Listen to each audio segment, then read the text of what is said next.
L'arte delle perle di vetro è patrimonio culturale immateriale dell'umanità. Il prestigioso riconoscimento dell'UNESCO premia una realtà artistica veneziana che si tramanda da secoli.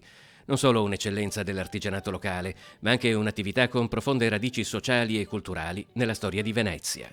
La materia prima, quella del vetro, arriva da Murano, ma si è sviluppata in due sestieri principalmente di Venezia, il sestiere di Canareggio e il sestiere di Castello, dove ci sono appunto le perlere, i perleri, le impiraresse e tutto ciò che c'è dietro quest'arte meravigliosa.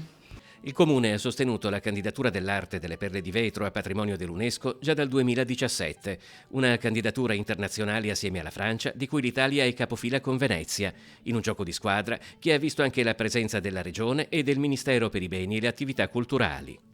L'abbiamo voluta sostenere da un lato perché le perle di vetro, l'arte delle perle di vetro rappresentano un'eccellenza del nostro territorio, dall'altro perché è un sapere tradizionale tramandato di generazione in generazione da oltre 700 anni.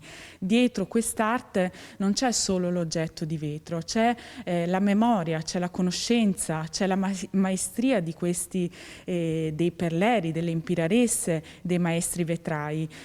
Assieme al Comitato per la salvaguardia dell'arte delle perle di vetro, promotore principale della candidatura UNESCO, il Comune di Venezia non intende fermarsi, ma svilupperà, anche con la collaborazione di altri enti ed istituzioni cittadine, una nuova progettualità per l'intero settore. Il riconoscimento UNESCO è solo un primo traguardo.